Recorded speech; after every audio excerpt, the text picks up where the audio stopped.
Hi, my name is Angel, and this is Mindfulness and Inspiration with a Dose of Shenanigans.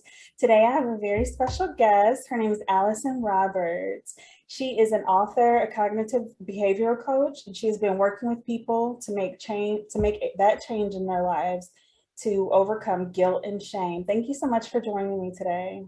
Thank you for having me. No problem. So, how are you today? I'm good. I'm really admiring the picture behind you because we have had rain for like 20 straight days here. And so I'm like, that is where you and I need to get on a plane, Angel. I agree. I agree. It looks like Greece or something. It looks Huh? beautiful. I It does. I think we should book that flight like right now and just know. I would go. love to.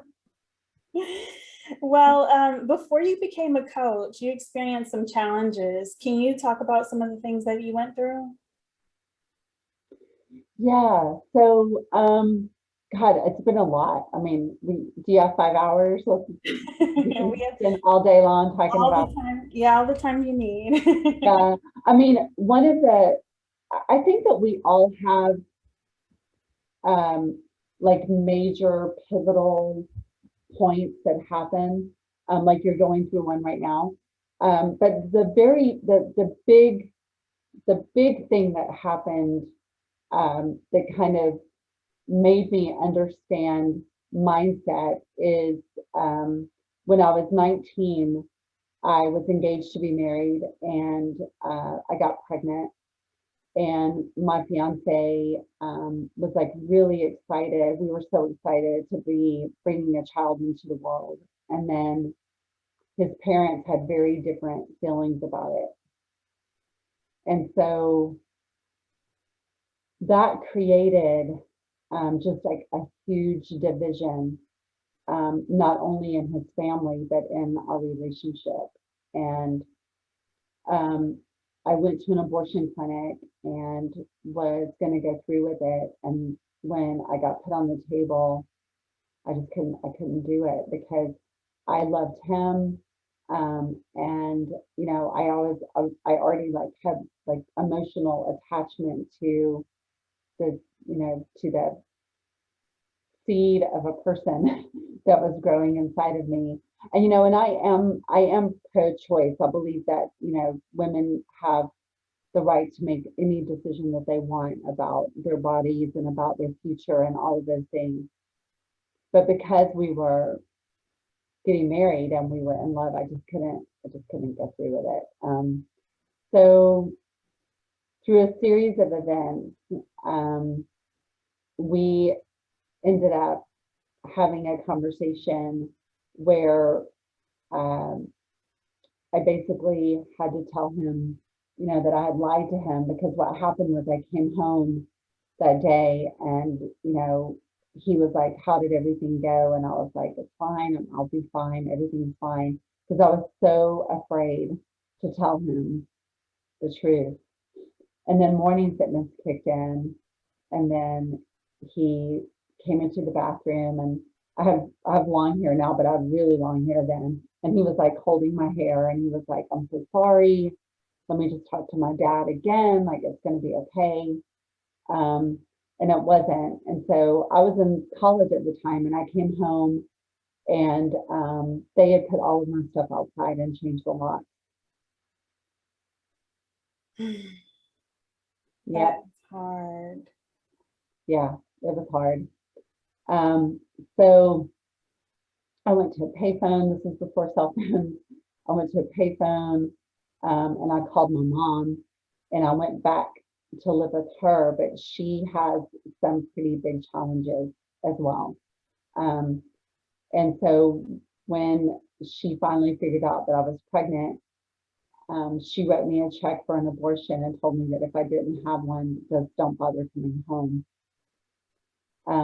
And I gave her the check back and was like, I've already been down this road. Like, I'm not doing this. I'm going to go to school. And when I get home tonight, we'll talk about it. And she was like, okay. Well, when I got home from school that night, she had changed the lock. So it happened to me twice in the span of like a 6-week period. So I sat in my little Volkswagen Beetle and I was like, okay, so what do you want me to do? What do you want me to do? So I ended up living in my car for 3 weeks. And um, the beautiful part of that experience, Angel, is that from my car, I learned that we can visualize the future that we want and that the universe will meet us there. And I didn't really have a choice but to be hopeful and to believe because I was already down. I mean, I was like as far down as you can possibly get. Except that at least I had a car to live in. I wasn't living under a bridge, but I was at the bottom. And so I started visualizing being warm. I started visualizing, a family who cared about me, who loved me and being safe and all of those things. Well, as it turned out, the professor who had kind of started me on the whole mindset train by giving me the book Think and Grow Rich by Napoleon Hill. If you haven't read it, I highly suggest that you do that. And so 3 weeks in, and it was freezing outside, and I was giving up. I was really at the end of my rope. He knocked on my car window and took me home. And he and his wife took care of me for a few days until we figured some other things out. And then I ended up living, in a home for unwed mothers and going through that whole process. But that's what started me. I mean, that's what started the whole journey of me really believing and understanding that, our mindset is everything. Wow. And yeah, I mean, it hasn't been a perfect journey by any stretch of the imagination, but we do have this power inside of us, and I mean, if you're open and willing, I would love to talk about kind of what you're going through right now and help you with your own mindset, Yeah, I'm definitely interested, and I think that you're very strong to have gone through that situation and still like turn the situation around and turn your mindset around and just say, I'm gonna do this, I'm gonna make it, and you made it out of it. You figured out a way and you believed in manifestation. And I love that. It's beautiful. But with my situation, which I haven't really talked about, you're actually like the first person I talked to about it. Yeah, because, well, actually, I talked to a friend about it, but I don't think they understand because you have to have gone through a hysterectomy and, the scare of cancer to understand. So I thought, well, I was told I had a chance of having cancer after doing the MRI and ultrasounds, like 3 ultrasounds. I've gone through, I think it was 4 or 5 different doctors. And then the last doctor, she only did hysterectomies. So that was my only choice with her. But I scheduled an appointment with a different doctor. But after talking to that doctor, she said that the type of cancer it could be is, I forgot the name of it, but it grows rapidly. Excuse me, it grows rapidly, and like, your chance of living is, slim if it, takes off. So my choice was to have it because of my 2 children, but I was kind of holding out the hope that I would have another child in the future, but I'm nowhere near, like, I'm not even dating, I'm not married, I'm, like, I think that I do want another child, but like no time soon. So it's like this idea of a child. But I was okay with the decision when I made it. But now, like 5 weeks after recovering, I'm just feeling like I don't know, like it's like it makes me emotional because like I took that chance of having a child away. Like even if I were to get like a sperm donor or something, like still like I don't have that opportunity to have a child, but there are lots of children out there who need a home. So Yes. that's what I keep reminding myself. But the hard thing is like I made this decision and then reading about the hip issues and other issues that women have later on in life. I guess after 50, possibly, I'm not sure, but there's a lot of like heart issues, heart disease and things like that happens to women who have hysterectomy. So that it's a hard decision between like feeling grateful, feeling completely grateful and feeling regret, like I'm stuck in between the two. Well, I'm 56 and I play tennis almost every single day. I run, uh, I do yoga. I've no heart issues. I've no nothing. And I believe that, you know, um, it's a it's it's taking care of ourselves as a whole person, and mine was cancer, and it was the type of uterine cancer that, it was fast spreading, and I'm very, very lucky to be here. Um, so what I would say to you, Angel, is I think, having children is such a beautiful experience. And I think when we are told like this is the end of the road and you can't have any more, the chances that you would have had another one are probably not that great. Mm. But to be told like you cannot have any more, I think it feels like we're having our power taken away from us, or like a chance of something. Um, I was 38 when I had my hysterectomy. I still wanted children, but my daughter ended up being a mom in her early 20s, and so now I'm a young grandmother. So I got my chance to parent again, just in a different way. So what I would say to you if you were my client is, um, grieve what's lost. It's really important. It's really important to grieve, to just just grieve. Allow yourself to feel, sad. Don't tell yourself that you're being stupid, or that you're, you know, that that you're fine. You should be grateful. You should be this. You should be that. No, if you're sad, you're sad. Grieve that. At the same time, that you're grieving, if you can also expand your heart and just say, clearly the universe has another plan for me. And it's got to be better because the universe always has our back, always. So try and get excited about the possibility that you were taken down this path. You had a hysterectomy for a reason. It wasn't punishment. It happened. It happened for a reason. Maybe it was to prevent future cancer that was going to grow inside of you. Whatever the reason, it's done, and the universe is going to take you down an incredible, new, exciting journey now. So if you can just be open to that so that you don't miss it, because if we stay stuck in sadness and grief and fear, we miss our opportunities.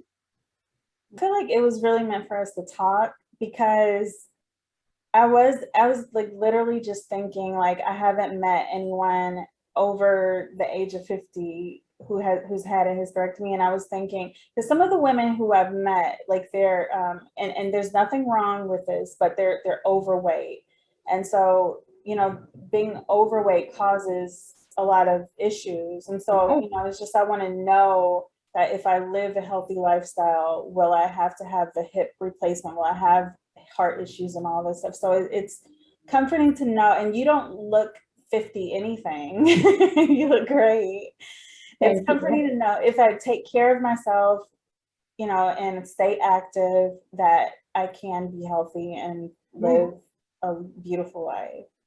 absolutely. And I mean, I don't do so they didn't realize, um, thank goodness, they didn't realize that I had the aggressive type of uterine cancer. So they left my ovaries. So that's good. And I understand from our conversation before we came on here that they left your ovaries also. Yeah. So I haven't done any type of hormonal replacement or hormonal therapy. I am going through menopause right now because my ovaries are going to deflate. But I feel great. I mean, other than like that, my menopause is like I'm freezing, then I'm burning up, then I'm freezing, I'm burning up. So I just have to have a sweater with me everywhere I go. But that is the only like symptom that I've had. And I think that the reason that I'm not having this drastic menopause is because, you know, I don't eat a lot of red meat. I don't eat dairy.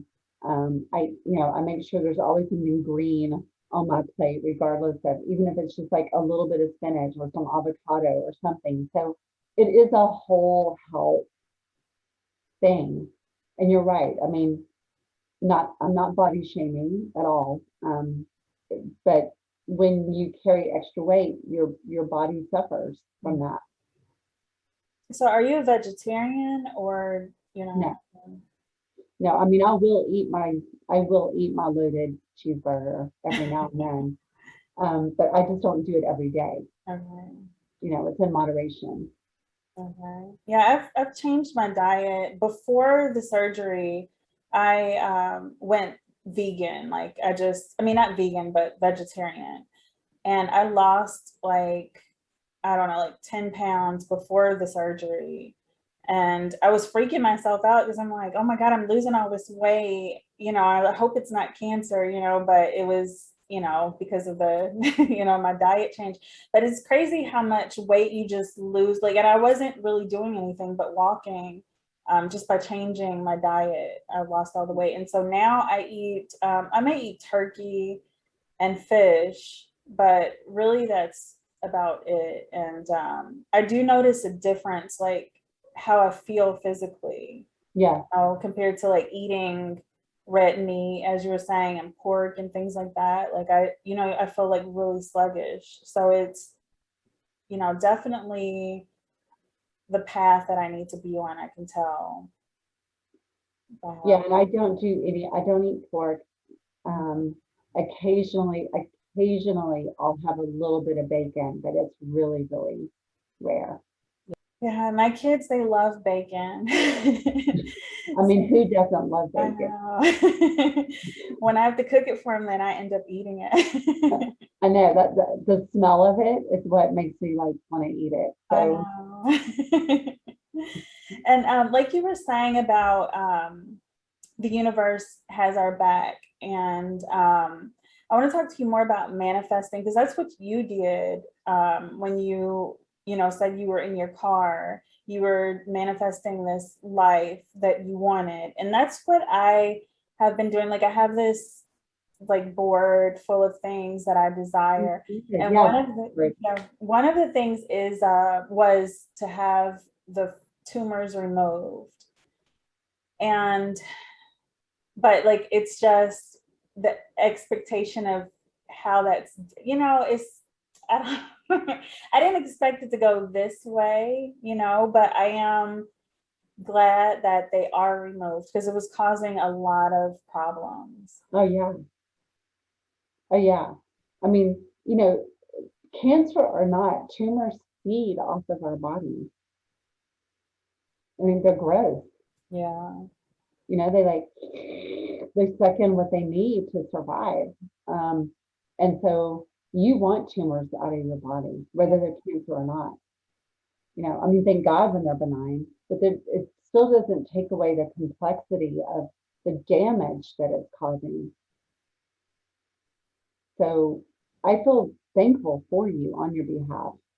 Um, and the manifesting, you know, again, like to, to to have left your uterus and taken those tumors out would have actually caused you more damage.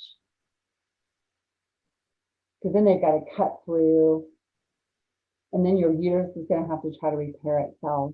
And then something in your uterus was causing tumors to grow, and that part they wouldn't have been able to remove. So the chances of it just regrowing in a few years is really high, probably. I'm not a doctor, but I'm just guessing. So on your vision board is, get these tumors out of me.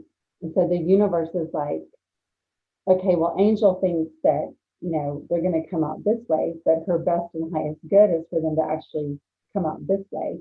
So we're always manifesting. Like I manifested this mouth, manifested the phone, manifested the coffee cup. I mean, the sweater I have on, we're always manifesting. It's just that we manifest on one level where, you expect that the electricity is going to turn on when you flip the switch. You expected me to be here today. You expect that, you're going to wake up tomorrow. I mean, we manifest those things on one level, and then we consciously manifest.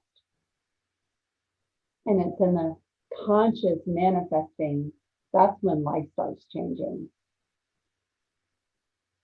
Do you think that like a vision board is the best way to manifest, or is it just like saying, just trying to change your mindset and like repeating certain things that you desire for manifesting? I don't think it's the best way. I think it's a way. Mm-hmm. I think it's a good way. Because when outside circumstances are happening and life gets crazy, if you have a vision board that is a true, authentic expression of yourself and what you truly desire in the world, and it's like in your kitchen or in your bedroom where you are seeing it every single day, yes, I think that's where vision boards come in to say, okay, wait a minute, hold out. Like, yes, I'm in a lot of pain right now, but I'm going to get these tumors removed. Mm-hmm. Come hell or high water, it's going to happen one way or the other. That's a form of manifesting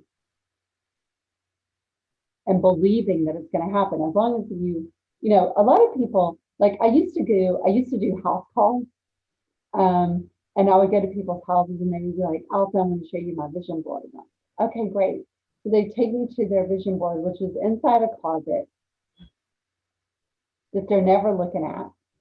And then people literally would say like, well, I don't even know why this is on the vision board. I mean, I put it up there. I put it on my vision board 2 years ago, but I don't even really want it now. So a lot of people don't treat their vision boards well.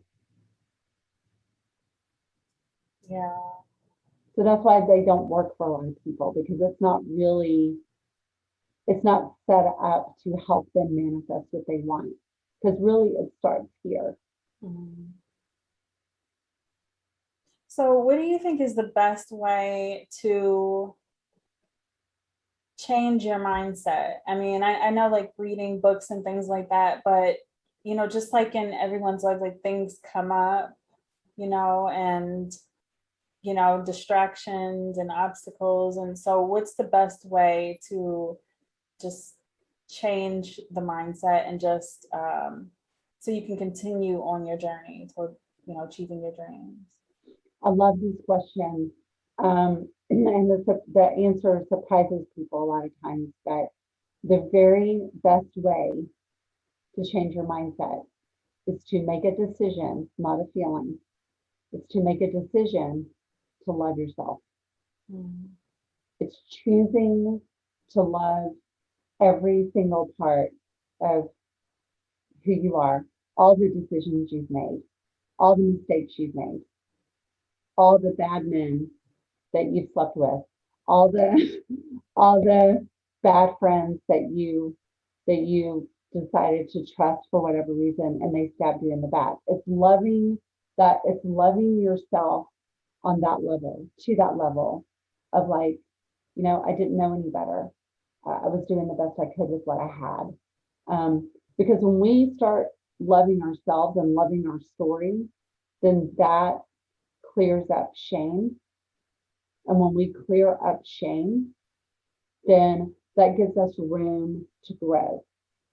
But shame is like weeds. And, if I don't care how much beautiful seeds you're trying to plant, if there's weeds everywhere, you're not going to thrive. Yeah.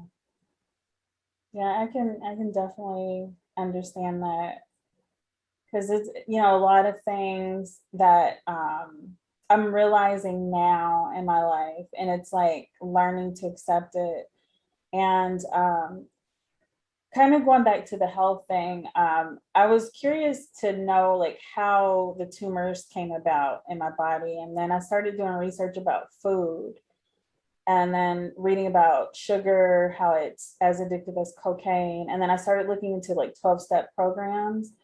Yeah. But like with 12-step program, I was just like doing some research to see like what they do and things like that. But one of the like step 1 or 2 or something like that is accepting like who you are, basically, like what you were saying. That's like part of the step to overcome like things that went on in your childhood, or whatever it is. It's accepting. So yeah, it's a hard process, but it's like a relief, like I can move on from this.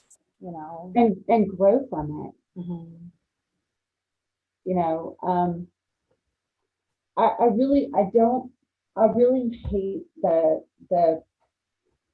the phrase and the idea of letting go. I can't I'm starting, I didn't even realize I hate it until this week when somebody was just like, I just need to let it go. I just need to let it go.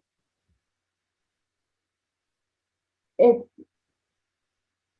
I would much rather someone have the mindset of I'm going to learn to grow from this than let it go.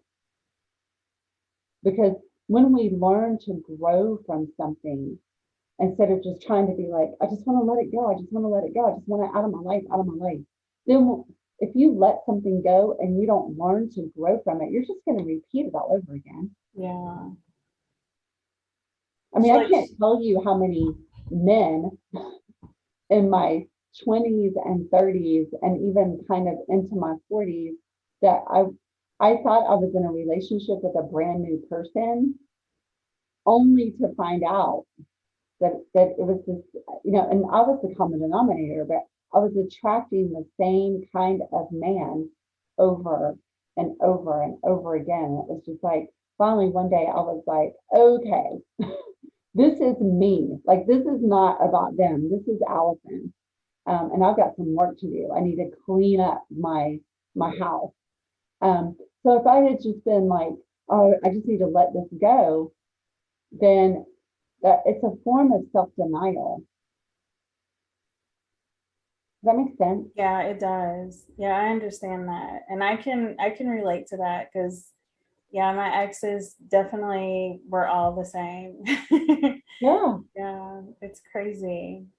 It's crazy it is. realizing that like you dated the same person.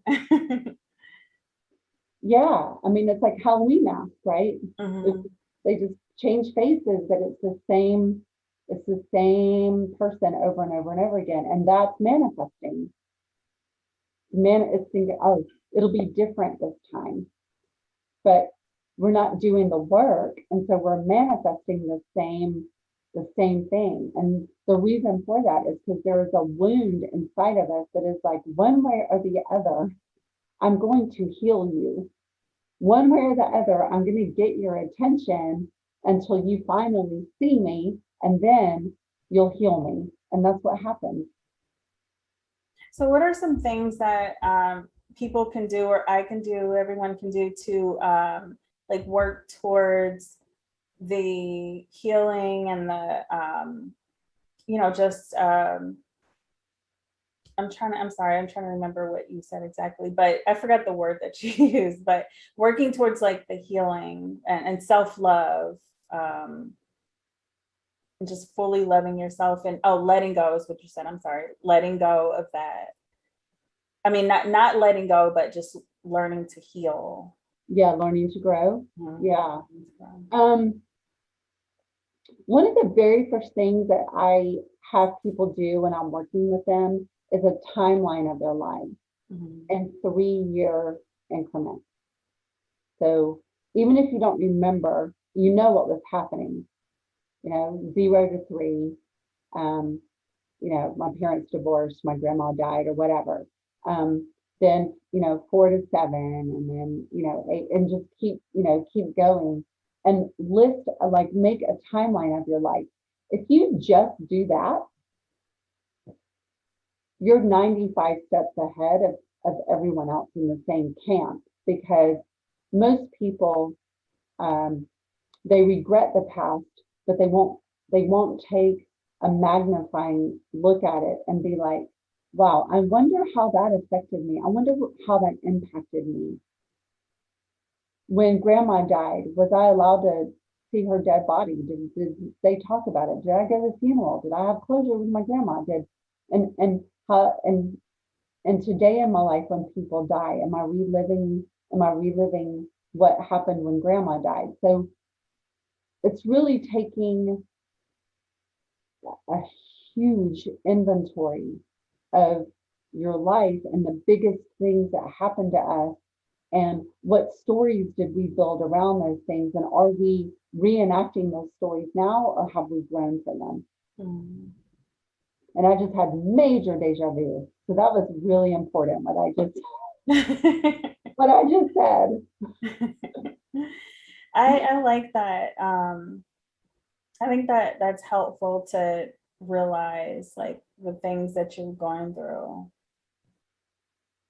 Yeah, I mean, Jesus, Buddha, Muhammad, um, you know, Martin Luther King Jr., even, um, Obama, Oprah Winfrey. I mean, they all say it. They all try to teach us the same way, which is basically like, know thyself. Stop trying to be, um, the movie star. Stop trying to be, someone that you're not, and just learn who you are, and learn to love that person. It's incredibly freeing, Angel, when we do that. Yeah, I agree. I think in like this period of social media, and it honestly takes me some getting used to social media, but I feel like for other people who are into that social media thing, it's hard because a lot of people they don't live the life that they are portraying, Oh, and it causes other people to feel like, oh, I want that, I want this, and it messes with their just desiring things that other people have, and so it makes you look at your life like, oh, I wish I had that or this. you know what's so interesting about that? So I have a Facebook group. If you guys want to jump in my Facebook group, I would love to have you. It's called Outrageous Results. And my that group makes people uncomfortable, because I don't show a sailboat and talk about, life is beautiful and grand. Now, I do think that life is beautiful and grand, but I have been through some shit. I mean, living in my car is a tiny little piece, and I'm sorry I cussed, but No, you're it's a tiny, tiny little piece of some major serious shit that has happened in my life. mm, Um, and I talk about it. I talk about it a lot, because we need to tell our stories. We have to tell our stories. And so, my personal Facebook page is like, okay, here's the family, blah, blah. But if you know me, you know that I'm showing those pictures and it's a good day, but there's a lot of stuff behind those pictures. And I really feel like if more of us shared our true authentic selves, we would be such a, a stronger society as a whole, because we are no different from each other. Yeah. Yeah. I love how honest you are. And I think that helps other people to heal. Like you sharing about your hysterectomy. I mean, that helps me, and So glad. yeah, I think you're incredibly strong, no matter what, I just think you're brave, like you're absolutely wonderful to have overcome as much as you have, and so like what keeps you, I know you mentioned mindset, but what keeps you going? Like what keeps you motivated? What pushes you? Yeah. So I think and I'm getting emotional, I don't even know why. Um, I think the thing that keeps me going is, first of all, I have a 29-year-old daughter and a three-year-old grandson. Um, and um, you know, she she has taught me so much. I mean, um, so many things, just on a soul level, about being human, and the acceptance of other people, like regardless of of anything and everything. Um, and that motivates me because I really believe that mindset, will be the cure for not only our country but the world. Because the mindset in our country, is, I don't want to use the F word, but that's what it is. We shouldn't have to have Black Lives Matter. We Mhm. shouldn't have to have, education, about a virus that's killing people. We shouldn't have to have, love wins, and we shouldn't have to have any of that stuff. It should just be. And it drives me crazy, the hatred. It drives me insane, the division. Like I can't, it actually gets me up in the morning to try and make a difference somewhere in my little corner of Georgia, in a very asleep state that I live in, trying to help people wake up to the fact, that, our country was founded on violence. Our country was founded on lies. Our country was founded on the idea that it was okay to go and wipe out a whole entire nation of Native Americans and then go over to Africa and kidnap people and then teach our children that we treated them well and that they're blessed to be here. I mean, it's such bullshit. And so it's like, let's just rip off all the band-aids and just call it what it is and make it right and move on with our day.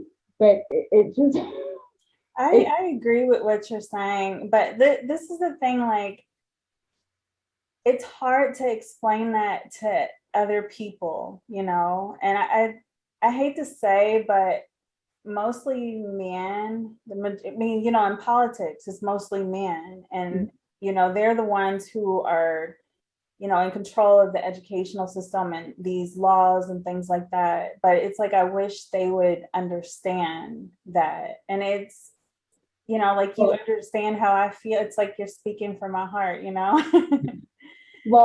here's the thing though, is that, yes, I always say old white men are ruining us. No offense. If you're old and white, I apologize. But um, the key is mindset, because when one person changes their mind, it causes a ripple effect.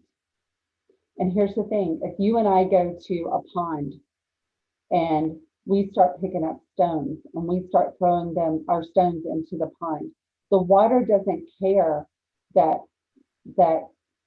you threw a rock one way and I threw, it's going to ripple. It has to ripple. It's science, and I'm a scientist. So when my mindset changes, another mindset will change just because that's how it works. That is science. And then another mindset will change, and that's how that works. That is science. And so the more that you and me and those that are in, you know, a healthy mindset, the more that we can be there and create that ripple effect, the faster this world will heal. But if we just sit down and say, oh, the old white men are ruling us and they always have, so they always will, bullshit. That mindset drives me crazy. I'm like, no, it will if we think that. It will if we subscribe to that, but I don't want that. I don't want that for us. And so let's change it. Yeah, I agree. I think what you're doing is beautiful and speaking out against it. Like, it's beautiful that you would, I mean, you have a beautiful soul. So it's good that you speak out against things like that and that you're helping people in so many different ways. Yeah. Thank you. I mean, when I was 15, and you would think that I would have learned it a lot earlier in my life, but I didn't learn until I was 15 that my ancestors were slave owners, and it disgusted me. And I went to my grandfather, who was still alive then, and there, just so you understand, like, this wasn't like, oh, my granddaddy. This was like an asshole. He was an asshole, and my grandmother was an asshole. And how can they not be? Because when you come from that kind of lineage, you're assholes. And so, I remember going to him and saying, like, why why do you still, like, honor that and think that that's a good thing? And I remember him saying to me, we did them a favor. And the sick, like, awful, horrible feeling in my stomach of just knowing how deep, deep, deep that was. Like, there was, like, I can't even explain, like, the realization of, well, if he thinks that way, then surely there are probably millions of other people who feel that way too. And I wish I could say that, I made a stand right then and there. No, it kind of messed me up because I didn't know what to do with what I was feeling, Was your, I'm sorry. Was your mom, is she more like you than, like, more open-minded? No, we come from, my siblings and I suffered a very abusive childhood because of her. As a matter of fact, I'm estranged from her. And so, the one thing that I do love about my mother, and I will always love this about her, was in 1980, Georgia decided to do minority to majority busing in schools to integrate the schools even more. And it was probably one of the best things that's ever happened to me. In the 80s, you said? Mm-hmm. That's crazy. Like, Yeah, I know. Because we had one Black boy in our high school in 1979. And then in 1980, when I went back to school, we were fully integrated. Mm. And I loved it. I thought it was amazing. I'm like, finally, I get to like learn different things and be around different people who have different attitudes about things. And, um, you know, I to say it was a smooth transition would be a lie. They were terrified of us. Mm. Um, I wasn't scared, but a lot of my friends were like, this is really scary. And then I just remember thinking, why? Why are we scared? This is stupid. We're kids.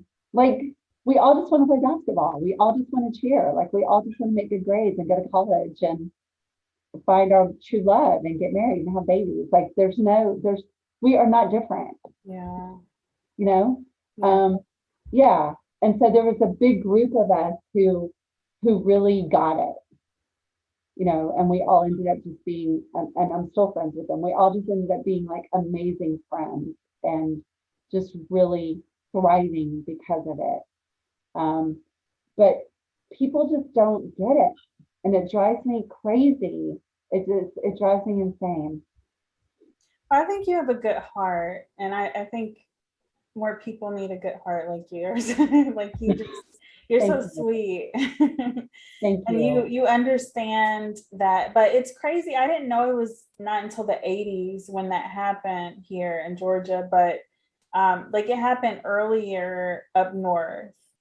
Yeah. Like yeah, like in the 60s, I think, is when they Yeah. integrated, and that's crazy. So I guess like with everything, like the South is just a little slower at adapting. So maybe it'll just take a little longer to get, I don't know. It's sad. But I love what you're doing. I think that, how you speak up, because I saw another interview that you did, and you just, you're honest and you say how you feel. And, I just appreciate that. And I think more people should do that because it helps. We are all the same. We're 99% alike. So that one, Yeah. that small percentage shouldn't matter at all. And we're alike and we're absolutely different. And that's what makes it beautiful. Yeah. I mean, that's the beauty of it. I don't want to be like everyone else. I don't want everyone to be like me. I want us to be different, but we all, at the core of our souls, want the same thing, which is we want our children to go to school and be safe and be happy and thrive and have their dreams come true. I mean, that's every parent wants that, unless you're, abusive and narcissistic. That's a whole different ballgame. But those of us who are not mentally ill, that's what we want for our children. Mm. Yeah. That is so Yeah. true. Well, Yeah. can you talk about your program? You have a outrageous results, and it's in October. Oh, behind the power. Behind the Yes. power. Okay. Yes, behind the power. I'm so excited about this. So, um, we just kind of walk people down the path. So, when you work with me, you get into a 6-month coaching program, and it's all about mindset and healing our past so that our future is not repeated. Um, because I don't know about you, but I don't want to relive some of the stuff that I've gone through. So I teach people how to break patterns so that their future can actually be different, and the results are incredible. So people who go through unapologetic power, um, at this time of year, I start looking at those who I feel like are ready to even go to a higher level of consciousness, and that is called up level. And in Up Level, we do a book collaboration where people contribute a chapter to a book. And so this year it's called Behind the Power. And the event in October is Behind the Power. And it's myself and the speakers teaching mindset work. and showing the proof and the evidence of I did this work and I was here, and now as a result of the work, I'm here. And I mean, I'm so glad that we're going to be able to all come together in person, but I'm also offering a virtual option for those people who still are, can't travel or afraid to travel, or just don't want to. I totally get it. So if you go to behindthepowerevent.com, you can purchase your ticket to either come in person, or you can purchase a virtual ticket. It's October 20th, 21st, and 22nd. I love that. I think I am going to go on the site and get my ticket. I want you to be there. I really do. I would love, love, love to have you there. I would love to be there. I think you're absolutely awesome. Before we end the podcast, I like to do a game called Shenanigans. So would you like to choose a truth or a dare? I think I've already given you a lot of truth, so I'll take dare. Okay, a dare. Let's see. Okay, can you sing? Not really, but I'll try. Okay, so one of them is sing a few lines of your favorite song or act out your favorite character from a movie, tell a funny or corny joke, show your dancing skills, show us your hidden talent, do air guitar solo.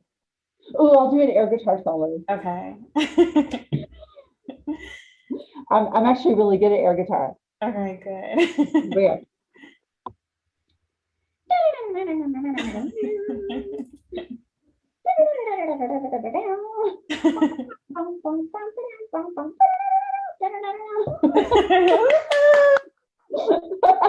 Do you play the guitar? I don't. You don't? Okay, because you did the hand thing. You did good. I watch. I pay attention. Okay.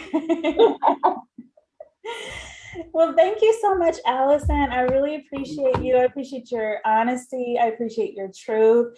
I appreciate you helping me. I didn't expect that. I think you have good intuition, and I look forward to your program in October. And it was just a pleasure talking to you. You too. Thank you. Bye.